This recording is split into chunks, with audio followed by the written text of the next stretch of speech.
That day, we were having a barbecue in the garden with our daughter and her husband. The warm sunshine filled the air with the aroma of grilling meat.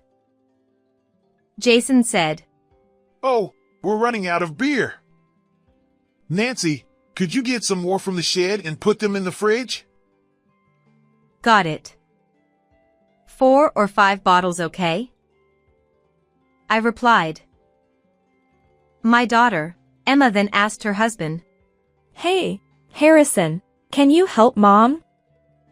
Just chill as many beers as you can." Harrison smiled and said, "Of course." And followed me to the shed at the back of the garden. The shed was relatively new, currently holding only a few cardboard boxes of beer. When I opened the door and tried to lift one of the boxes from the dimly lit back, Harrison, who was behind me, suddenly grabbed my shoulders and tried to force me to sit down. Instinctively, I turned my head to look at Harrison's face. Seeing his unusually desperate expression, I instantly felt a surge of fear, thinking he might attack me. "What? Hey, what's going on?" I started to shout in surprise, but Harrison looked a bit panicked and whispered, "I'm sorry. Please, just bear with me for a moment." "What?" I asked, confused. "I need to confirm something." Harrison said, his usual gentle smile gone, replaced by an unusually serious gaze. And then, we witnessed an unbelievable sight together. My name is Nancy. It was an early spring day with wonderfully pleasant weather. My husband had passed away after a short illness, leaving for heaven. Since having lost him, my daughter Emma and I have been living a modest yet quiet life together. For several years, it was just the two of us, mother and daughter. Then, through a friend's introduction, I met a man named Jason. Jason was the same age as my late husband and even resembled him slightly in build. At first, Jason and I were just good friends, but over time, we started to develop feelings for each other. However, whenever I found myself walking next to Jason and laughing, I couldn't help but feel an overwhelming sense of guilt. Jason, with a gentle smile, said, "There's no need to rush. I'll wait for as long as it takes." As he walked ahead of me, a little distance away. Though I was drawn to his kindness, I continued to struggle with my inability to fully let go of my husband, who was no longer in this world. It's been 7 years since my husband passed away. After meeting his relatives for the first time in years, I took over the care of his grave and altar. His sister gently placed a hand on my shoulder and said in a very kind voice without meeting my eyes, "Thank you for everything." With a smile. I bowed my head to hide my overflowing tears, thinking I might never visit my husband's grave again. A few months later, I decided to remarry Jason. We moved to a new home, and I got rid of all my clothes and furniture to start afresh. I felt that keeping any mementos from my previous marriage would hurt Jason. Initially, Emma was a bit hesitant, but gradually she grew closer to Jason. Even before our remarriage, Jason and Emma often spent time together as friends, so she adapted fairly quickly. Emma had just turned 15. At this sensitive age, she started wearing a bit more makeup and going out with friends. Surprisingly, she quickly began to rely on Jason for spending money. Our previous life as just mother and daughter had never been financially comfortable, and I couldn't afford to buy Emma everything she wanted. Jason was indulgent with Emma, unlike me, since I had to be strict about money. He would give her money without asking many questions whenever she said she was going out with friends. When I later cautioned Jason about this, he looked troubled and said, "I'm sorry. but it feels like money is the only way I can connect with Emma right now.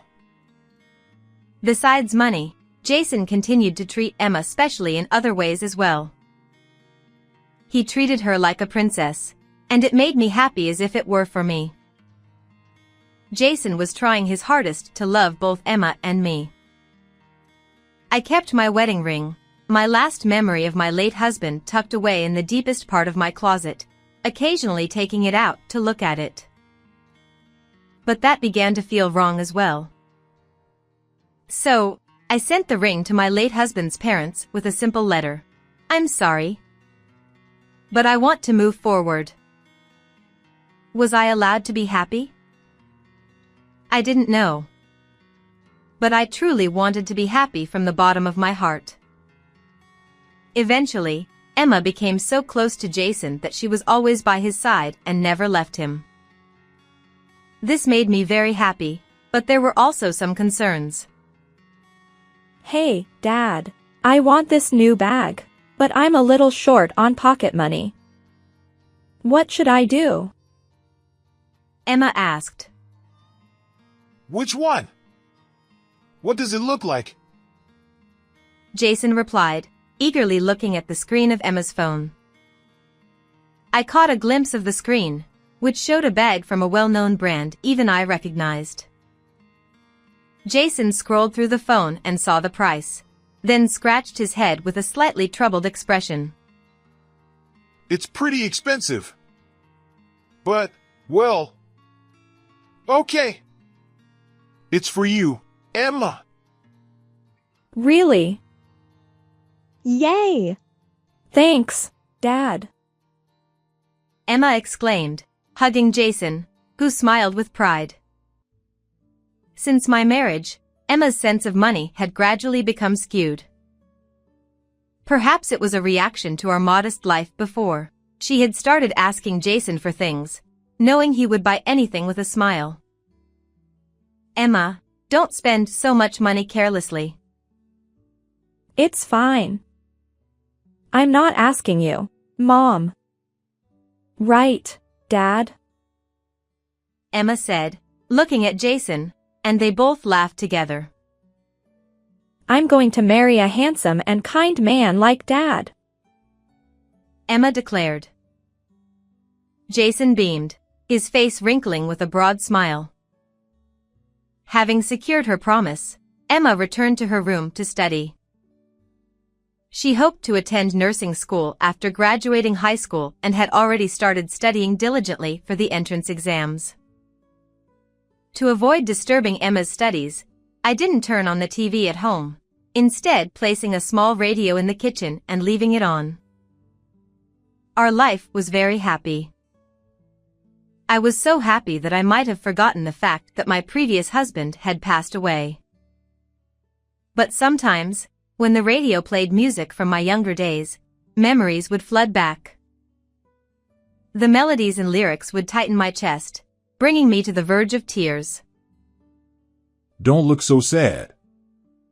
It's just a bag, Jason would say, completely missing the point, and I would give a wry smile. I reminded myself not to keep giving Emma money whenever she asked. Since Jason had started his business at a young age, he would often charge some expenses to the company as business expenses. This wasn't exactly commendable and could affect the company's financial health, so I strongly cautioned him. However, Jason continued to ignore my concerns. Honestly, he's too soft, I thought to myself. As the days went by, Emma successfully enrolled in nursing school. After graduating, she started living on her own. She worked hard as a nurse. When Emma turned 25, she began dating and eventually decided to marry a man her age named Harrison. When Emma first introduced Harrison to us, I was surprised but tried not to show it. Despite Emma always saying, I'm going to marry a handsome man. Harrison was not conventionally handsome, though a nice young man.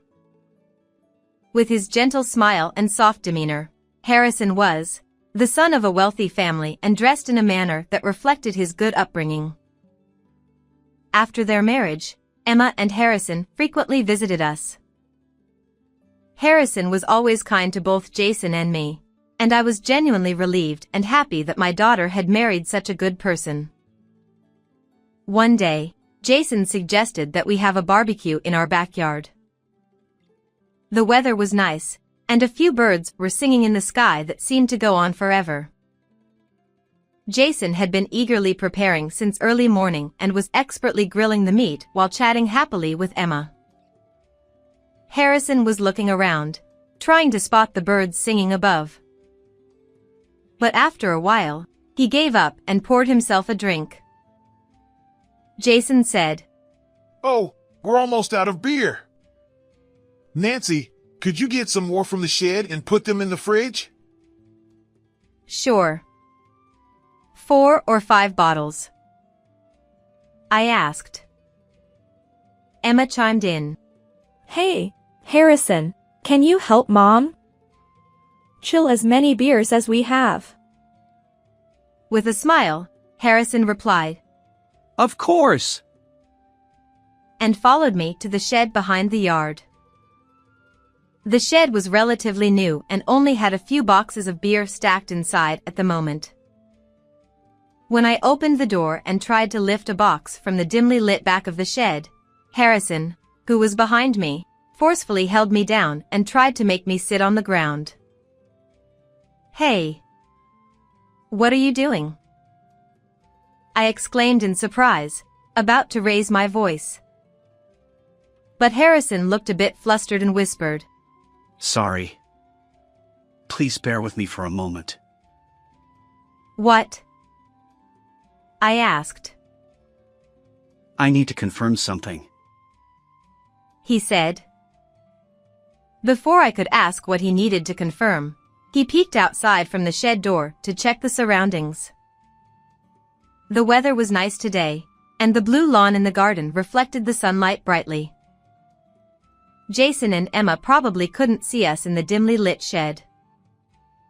While observing Jason and Emma from a distance for a while, I saw Emma move closer, leaning on Jason's arm.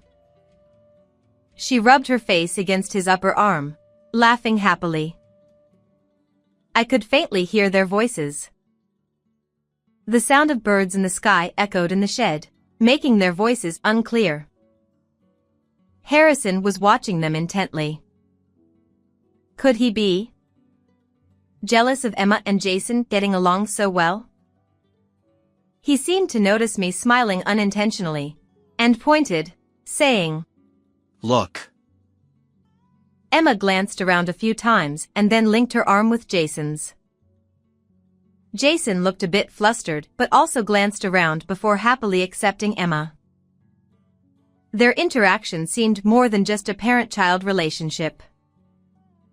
The birdsong ceased. With no wind and no sounds of insects, Jason and Emma's voices reached my ears clearly from a distance, though it was faint. Emma said, Harrison hasn't noticed at all.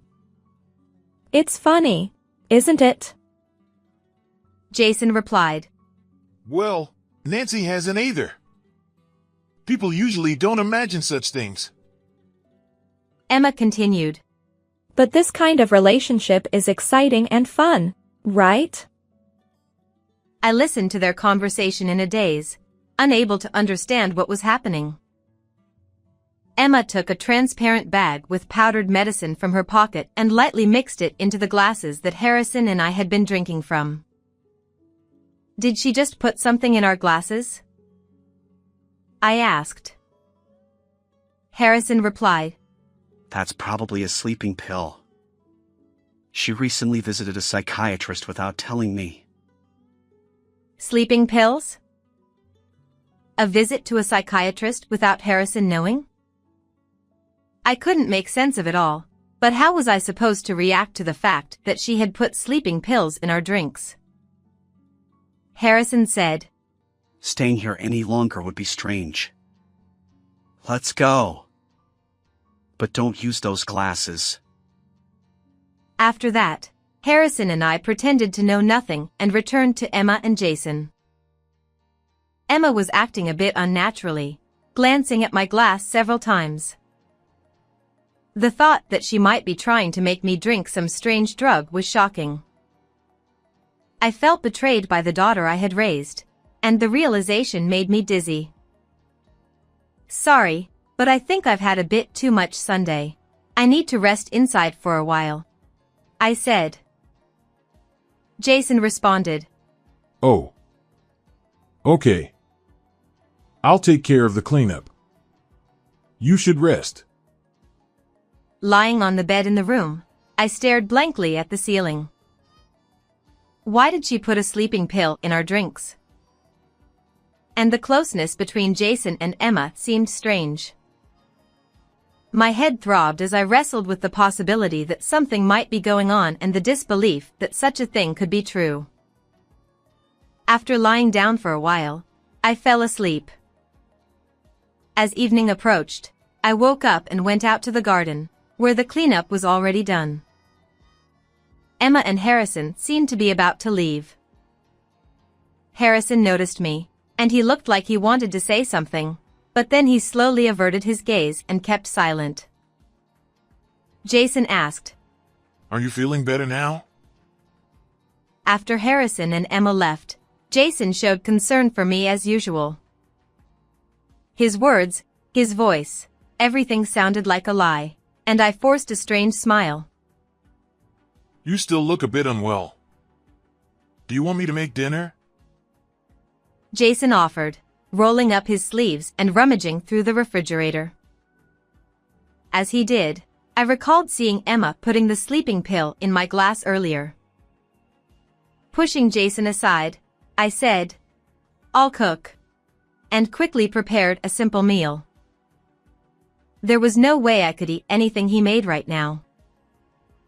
For several days, I hesitated to touch any of the stocked food or drinks in the house, fearing they might be drugged. These thoughts led to suspicions of eavesdropping or hidden cameras, making it increasingly difficult to live in my own home. One day, I received a message from Harrison on my phone. It seems he had consulted his parents about the suspicion of the sleeping pills. Concerned for my safety, Harrison's parents offered to provide a temporary place for me to stay. I feel like I'm going crazy living with Jason right now. I really appreciate the offer, I replied. Harrison said, It's a relative's cottage, and it won't be used for a while, so you can stay as long as you need. Also, I'd like to have a discussion involving my parents. Harrison's voice sounded dejected over the phone. It was understandable. His wife might be having an affair with another man. And that man was... No, I didn't want to think about it right now. Later, I lied to Jason, saying, a friend invited me to their cottage. I had already mentioned my persistent headaches since the barbecue, so I told him my friend invited me to rest there. Jason responded, A cottage, huh? That sounds nice. You should take it easy. Maybe I'll invite Emma over for dinner while you're away. His casual tone, without a hint of guilt, made me feel a wave of revulsion so intense that it gave me goosebumps. A few days later, I headed to the address Harrison had given me and visited the relative's cottage. After changing trains, I arrived at the station where Harrison picked me up by car. I'm sorry to make you come all this way, he said, bowing his head in genuine apology. I felt something stir within me, moved by his kindness in arranging a safe place for me. The area was full of vacation homes, with well-kept but seemingly unoccupied houses scattered among the trees.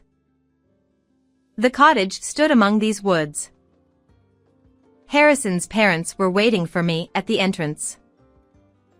This was my third time meeting them. The first was for the wedding introduction, the second at the wedding, and this time. I had heard from Emma that they were quite wealthy, which made me feel a bit intimidated. I bowed deeply and expressed my gratitude for providing me with shelter. "Thank you so much," Harrison's father replied. Sorry to jump right into it. But could we continue this conversation inside? Once inside the cottage, we immediately began a discussion with Harrison and his parents. Harrison had already told his parents about Emma putting sleeping pills in our drinks. He also explained that it was perplexing how Emma's spending habits were extravagant, surpassing his own salary since their marriage. It was painful for me to hear as her mother. Harrison said, "We also need to clarify where Emma's money is coming from. My parents propose making a donation to Jason's business and see how he reacts. Would you agree to let us proceed this way?" The phrase "see how he reacts" made me uneasy. What exactly were we hoping to uncover? What kind of outcome awaited us after taking this step? Sensing my hesitation, Harrison looked me in the eyes and smiled when our gazes met. He continued, "This might be much ado about nothing, but wouldn't it be worth it to ensure we can live in peace again? Let's take a small risk." I couldn't help but smile at Harrison's words. Much ado about nothing? No, it definitely wasn't that. We were seeking to confirm what we already suspected, bringing our answers closer to certainty. After a few days at the cottage borrowed from Harrison, I regained my composure and felt uneasy about staying there indefinitely. So, I decided to return home. A few weeks later, Harrison's parents formally contacted Jason's company, offering financial support in the form of a donation. Given their wealth, the offer was quickly trusted, and Jason and Emma were delighted without verifying the details of the funding. I quietly observed their happiness. Back at home, spending time indoors had become somewhat unbearable, so I made walking a daily routine. Just in front of the house was a wheat field, where green stalks of equal height stretched out as far as the eye could see. Walking along the sparsely trafficked, asphalt-paved road, I looked up at the distant birds in flight. After the proposal for financial support, Jason and Emma began living lavishly. Jason, under the impression that he had already received the funds, purchased a luxury car under the guise of a company vehicle. Emma, on the other hand, indulged in extravagant expenses like spa treatments and manicures. It was evident that Jason's naive expectation of incoming funds was the basis for their continued spending, even as their savings dwindled. One day, we arranged a dinner party to discuss the funding. Both couples, Jason and me, Emma and Harrison, along with Harrison's parents, gathered at our home. Jason bowed repeatedly, ingratiating himself with Harrison's parents. Jason said, "I really can't thank Harrison enough. Emma always says she's so happy to have married such a wonderful person." Jason continued his flattery, but Harrison's parents didn't return his smiles. Instead, they quietly placed some documents on the table. Jason, thinking they were related to the donation, said excitedly, Thank you. before looking through them. His face quickly turned pale. Harrison's father said, Upon conducting a due diligence review of your company for the funding, we uncovered some shocking facts. Sweat broke out on Jason's face as he read the documents. The contents revealed two main issues: evidence of a relationship between Jason and Emma, and a tax investigation into the expenses reported as company costs. Seeing proof that my daughter had been involved with my husband made me want to cover my face in shame.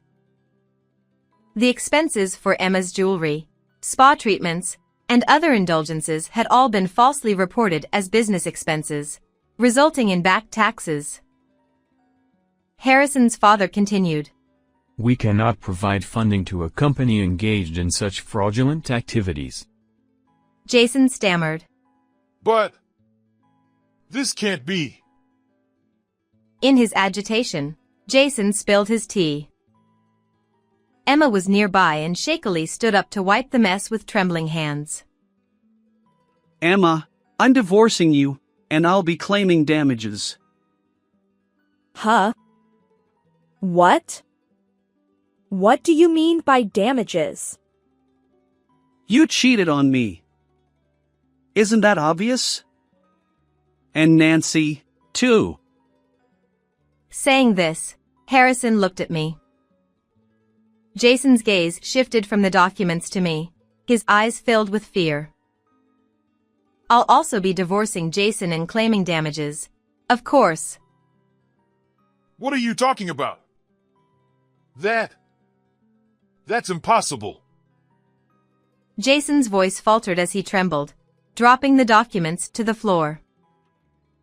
Emma, with a frightened expression, approached Jason and pointed at Harrison, her lips quivering. No. No, it's not true.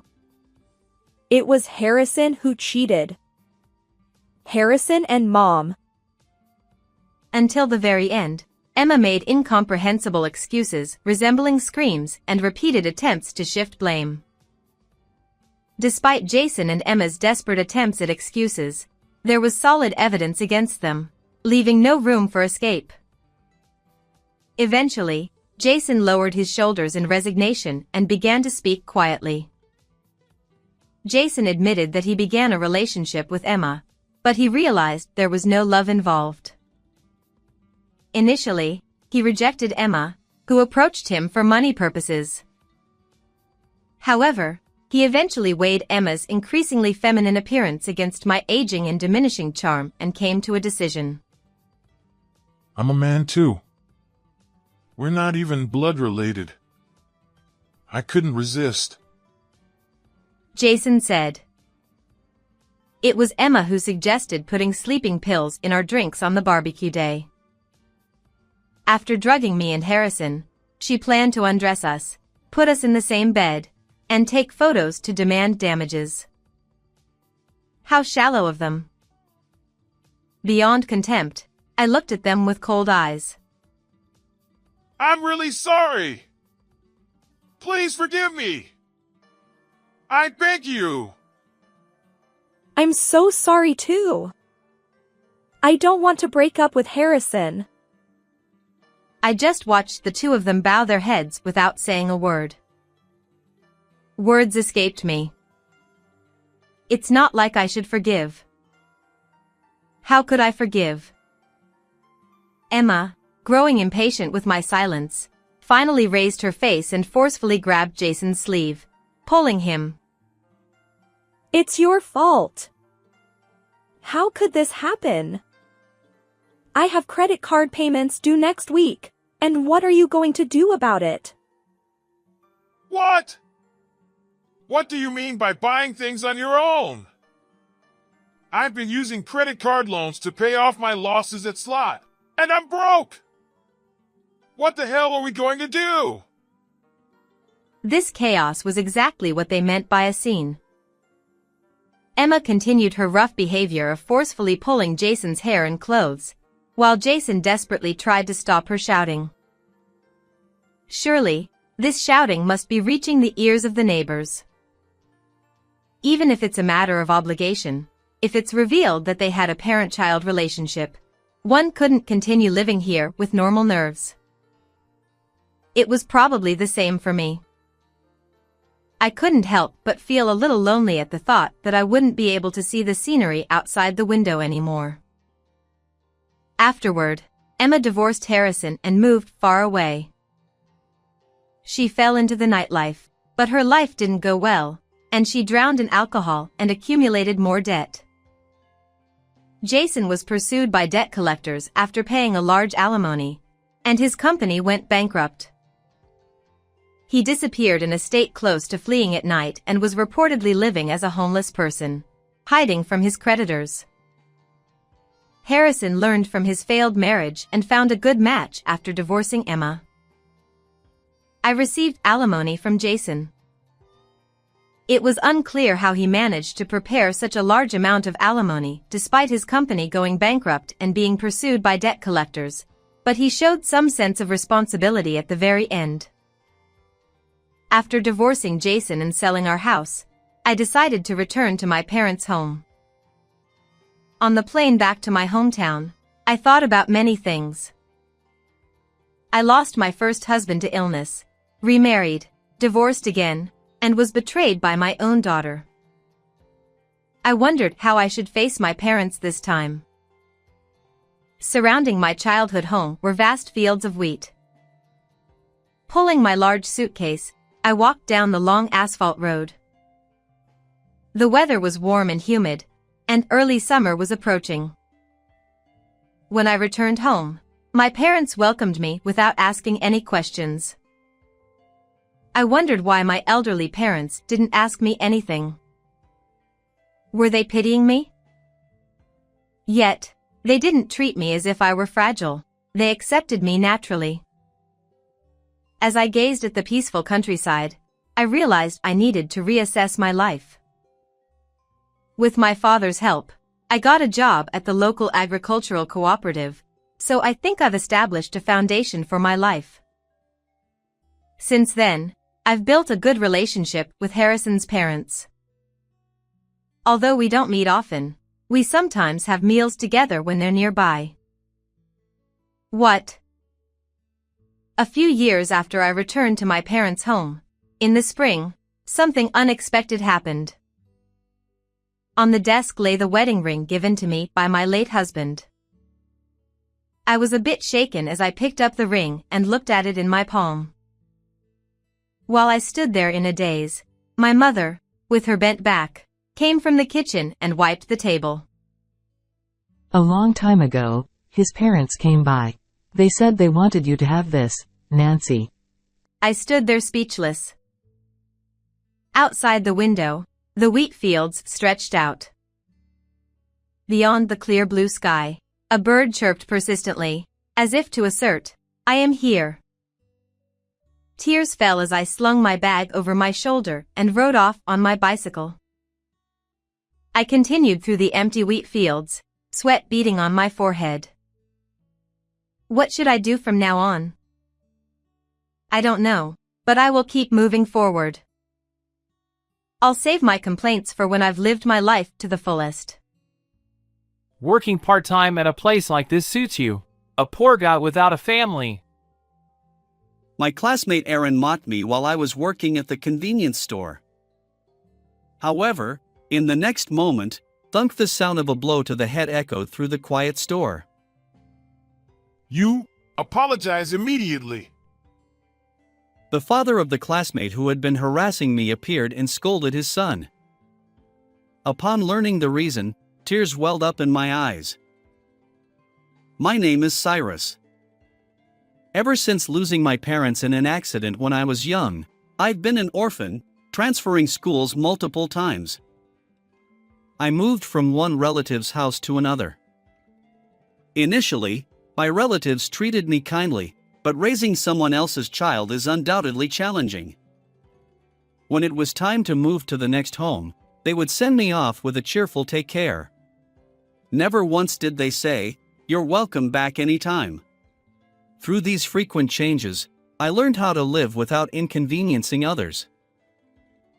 During my 8th grade, for some reason, I ended up staying with the Anderson couple, who were in their 50s. Paul and Betty Anderson were both qualified lawyers who had worked busily as attorneys until a few years ago. Now they had retired and were living peacefully.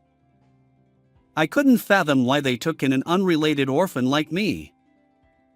Regardless of the reason, I wanted to stay here forever.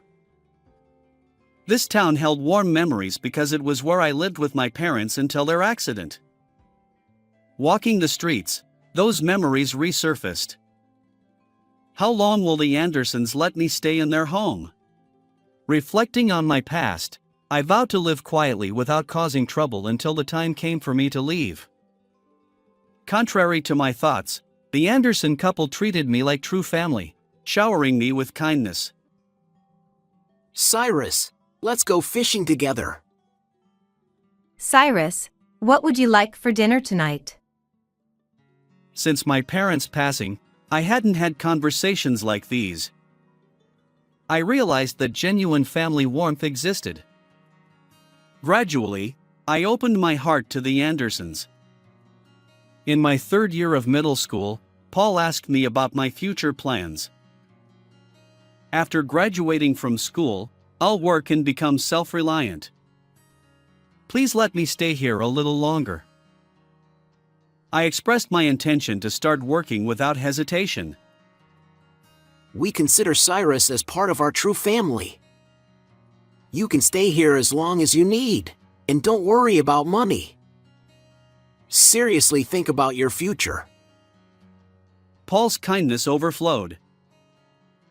Although his words made me happy, I had never thought about my future until now. Focused on not inconveniencing others, I hadn't considered what I liked or what I wanted to do. Seeing my struggle to envision my future, Paul smiled.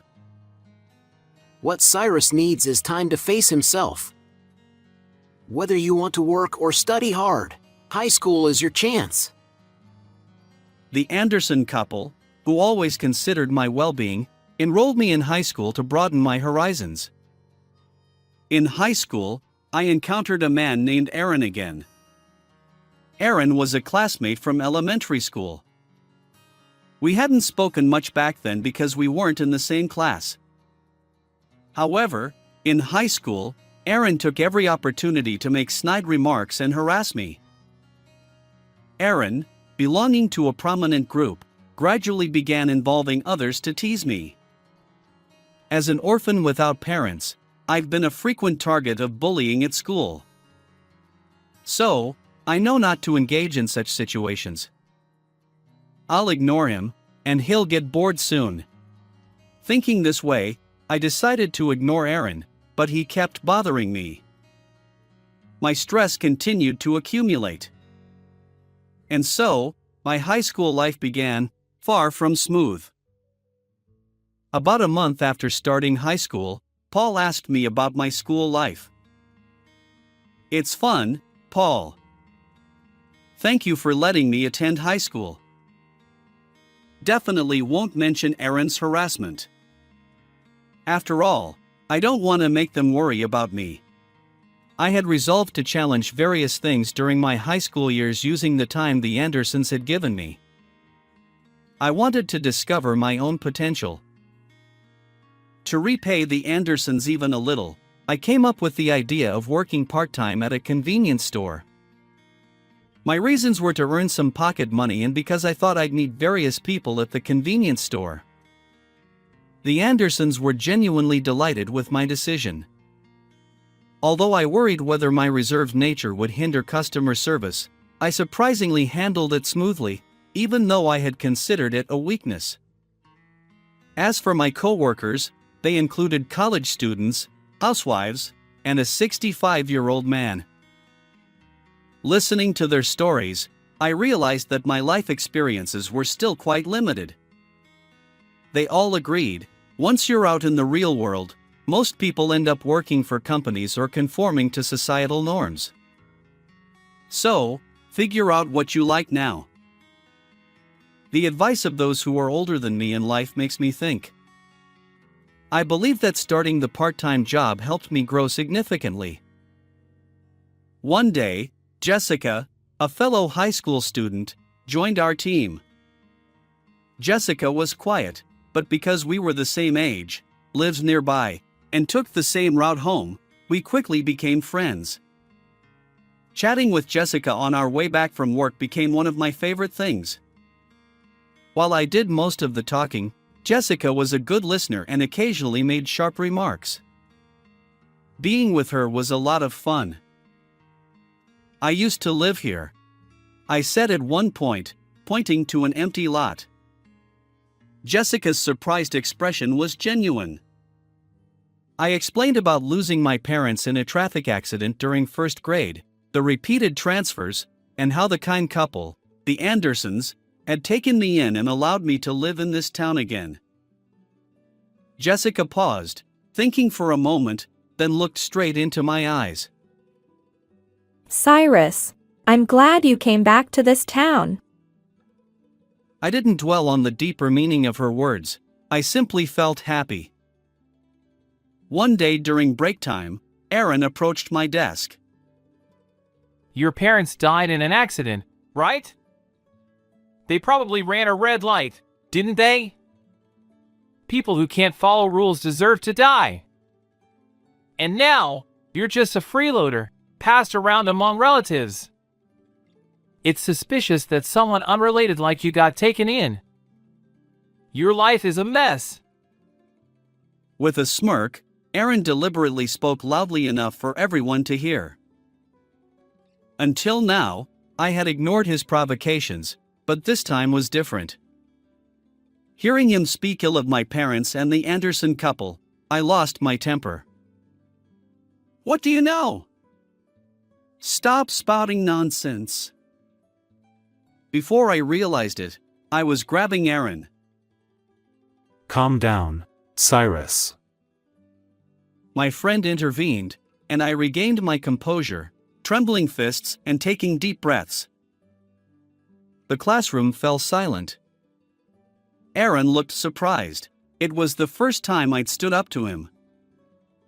What's your problem? It's the truth, isn't it? He spat out those words and returned to his seat. I managed to control my anger and left the classroom with my bag. It's too early to go home yet. I sat on the riverbank, gazing absent-mindedly at the water. Birdsong, the sound of flowing water, grass rustling in the wind, ordinary daily life unfolded before me. I used to take walks here with Mom and Dad. Memories from the past resurfaced. Memories of when my parents were alive were always joyful. We caught bugs together, baked birthday cakes. If my parents were still alive, what kind of person would I be? I tried to think about it but quickly gave up. Hours must have passed. It was already evening. Maybe it's time to go back. Feeling completely composed, I returned to the Andersons' house. I'm home. Welcome back, Cyrus.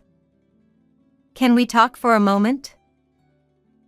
Betty, who greeted me, led me to the living room.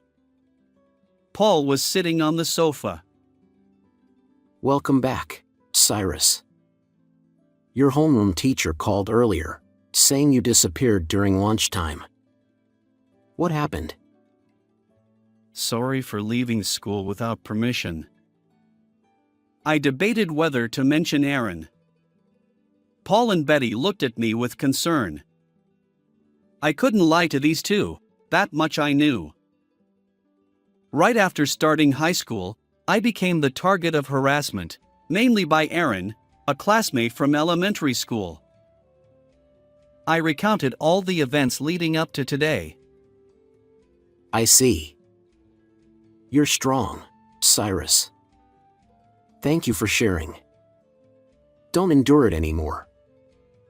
Lean on us a little more. Cyrus, whether it's something fun or painful, talk to us about anything. We're family. After listening to my story, both of them leaned in and said this. Since that fight, Aaron has bothered me less. However, one day, after work, when Jessica and I were leaving the convenience store as usual, I heard a voice. Oh, the person I least wanted to see, Aaron. Working part-time at a place like this suits you. A poor guy without a family. He began disparaging me in front of Jessica. I glared back at Aaron without saying a word. At that moment, What are you doing? a stern man approached Aaron from behind and smacked him on the head. Surprised, Aaron turned around. Dad? The man was Aaron's father. While Aaron stood speechless, his father came over to me and apologized. Recently, we received a call from the Andersons. They informed us that our Aaron has been harassing you, Cyrus. Even now, he's doing such terrible things. I'm truly sorry. But the story didn't end there. Actually, the Andersons helped me a great deal in the past. I used to run a shop, and when Aaron was in first grade, I caused a traffic accident while making a delivery. 2 people lost their lives in that accident. Those 2 people who died were your parents. Aaron stood next to his father and spat out those words. The sudden revelation left my mind reeling. Aaron's father briefly looked down but then continued speaking. Cyrus's parents tried to save a small child who ran into the road, even though the traffic light was red. I wasn't speeding, but the sudden event made it impossible to avoid them. I'm truly sorry. Aaron's father seemed visibly distressed, his arms trembling with tension. People around me suspected that I was speeding. The shock of causing an accident was bad enough, but being doubted took a toll on me both mentally and physically. The Andersons were the ones who helped me. In the aftermath of the accident, Aaron's father sought legal assistance from Paul. As it turns out, the Andersons were Paul's upperclassmen from college, and they had known each other for a long time. They listened empathetically and gathered evidence to address the unavoidable nature of the accident. Thanks to their efforts in dispelling misconceptions, Aaron's family could continue living together, and their shop reopened. Aaron's father expressed heartfelt gratitude to the Anderson couple. However, after the accident, false rumors circulated.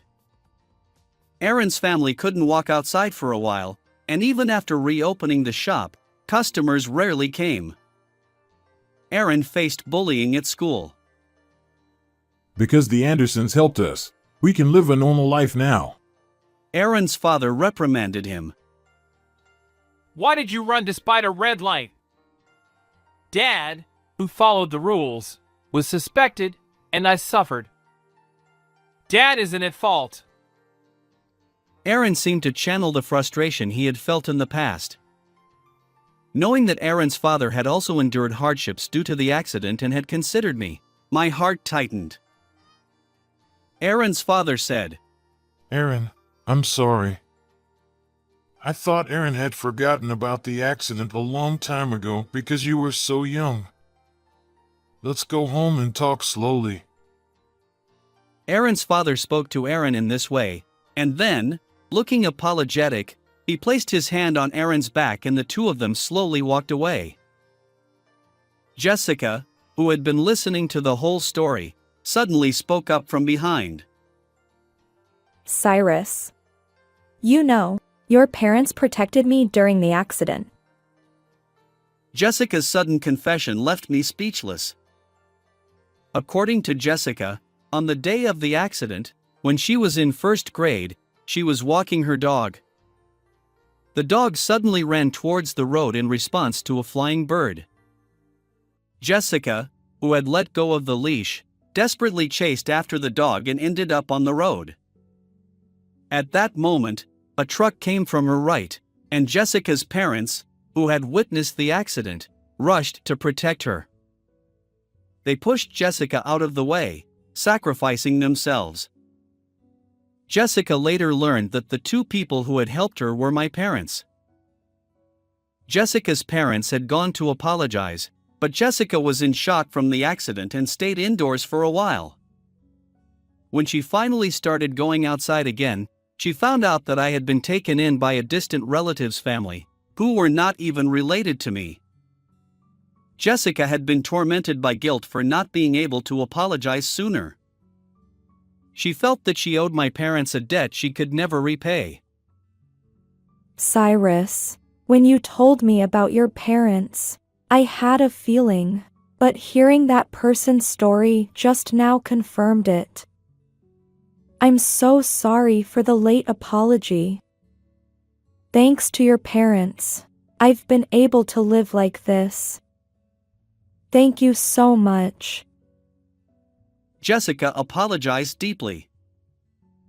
When I returned home, I told Paul everything I had heard today.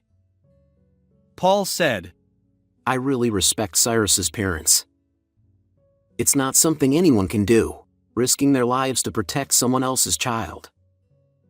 Since the accident, I've always wanted to protect Cyrus, who was born to such admirable parents. That's why we decided to take you in. Paul had been concerned about me, who had been left alone. Because my parents had given their lives to protect someone else's child, I was able to live with Paul and Betty, attend high school, work part-time, and meet Jessica, whom they had also helped. Various elements connected like a single thread, and I became convinced that I could live strongly. From that day on, Aaron stopped harassing me. No one else bothered me. The classroom atmosphere became more pleasant, and I was finally able to enjoy a peaceful high school life. In my third year of high school, I quit my part-time job at the convenience store to focus on studying for university entrance exams. Inspired by the stories of the college students I had met, I decided to pursue a legal career. I wanted to become a lawyer like Paul and help others. I was accepted into university, and Jessica was accepted into the same university. We had actually been dating since our second year of high school. Cyrus, let's go tell the convenience store where we worked that we got accepted. With those words, Jessica started running along the embankment. Whether it was fate or not, we had met. Knowing our pasts and having hope for the future, we cherished ourselves. From now on, I would continue to live my life, proud of my parents who had risked their lives to help others. With that thought, I started running along the embankment where I had once walked with my parents. How did you like this story? If you enjoyed it, please consider subscribing to my channel. Until next time.